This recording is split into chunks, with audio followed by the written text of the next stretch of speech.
Good afternoon, and it's good to see you all again.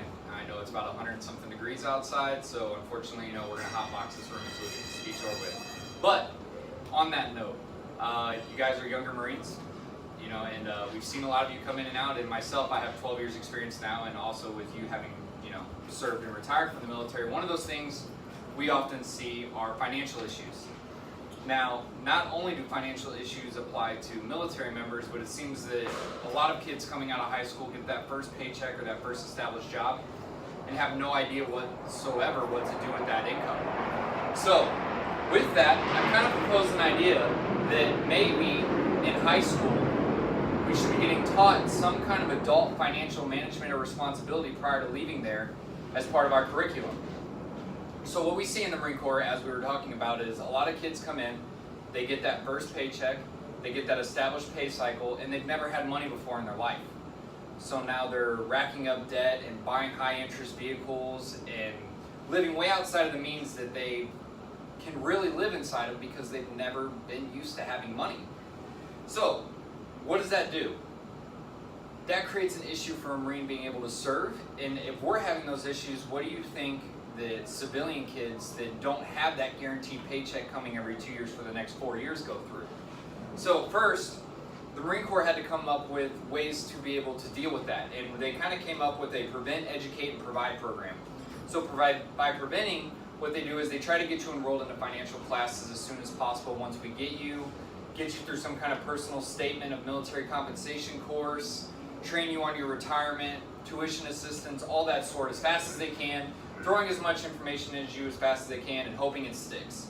Now with that, that's also part of that education process. Those courses have education they provide you. They give you resources, websites, how to get through these processes and be able to actually control your finances and have financial availability in these other programs that are available to you. And that's where we provide. We provide tuition assistance, we provide grants, we provide a lot of the monetary responsibilities are more or less taken care of for you when you join the military, like your insurance, your dental, your medical, all the things along those lines. But the problem is, when it comes to your personal money, we're often too late once we get you. And what that is you get out of boot camp, you get that paycheck, now you're going to your service school, and in your service school you see that B6 Dodge Challenger on the side of the road that you've wanted for the last 4 years of your life, and you're willing to pay $40,000 for it at 20% interest for the next 5 years, and you're upside down in the car before we even see you. That also comes into not only us, but kids that decide to graduate and go to college. Well, what are they going to do? They're going to be on minimum wage, trying to figure out how to finance their courses, how to be able to still go to school, have no idea most of the time how to apply for scholarships or grants, and they're just going to swing for it and hope for the best.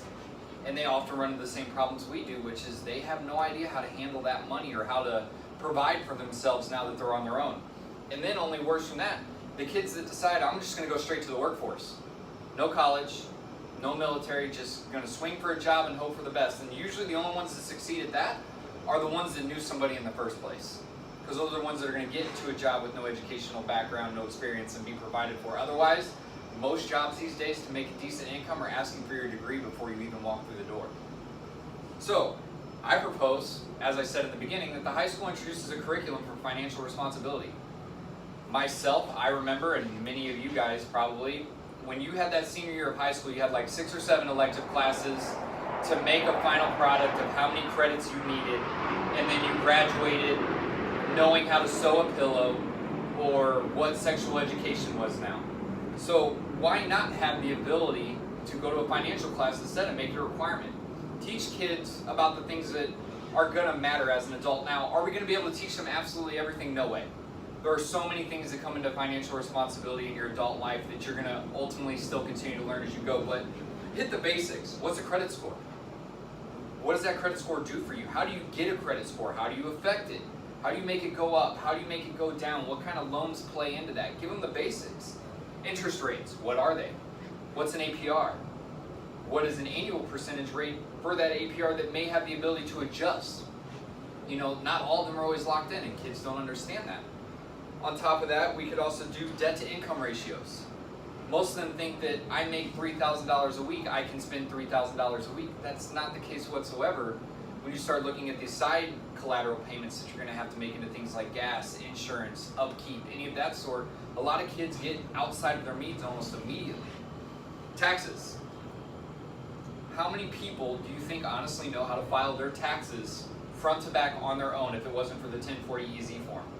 And what we often find is people fill out the 1040 EZ and they miss so many deductions they could have claimed because they're just trying to get through it without making an error. Secondary education. How do you apply for a scholarship? How do you get grants? What is FAFSA? All these things that are available to these students that they never get taught, and they just hope somebody picked them up along the way and showed them. And then on top of that, investments. Where's your retirement? What is your plan? Do you plan on living paycheck to paycheck the rest of your life, or do you plan on at some point getting to relax and just enjoy life? And most of these kids don't look that far ahead either.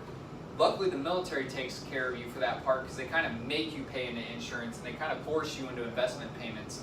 But civilian kids and kids that just go straight into the workforce, they hopefully figure that out because nobody's going to hold their hand and give that to them. And that's where our personal experiences, like me being a command financial specialist in the Marine Corps, come in. We get these kids that they show up. I bought a Dodge Challenger for $40,000. And they talk to me about getting out of the Marine Corps and they're still paying on it.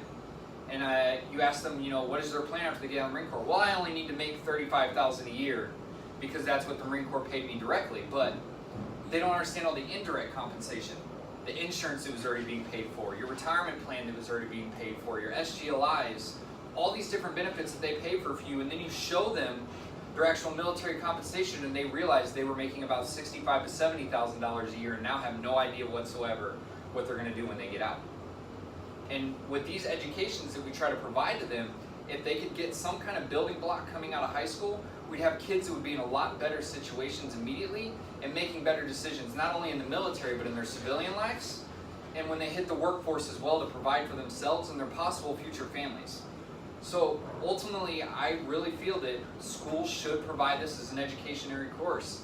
And to be able to do that, parents have to intervene at those meetings, those town hall meetings, those school district meetings, and ask the questions about getting some kind of accounting course set up to protect their children from making the mistakes that they may have made or the ones that they're going to make in the future. Thank you for your time.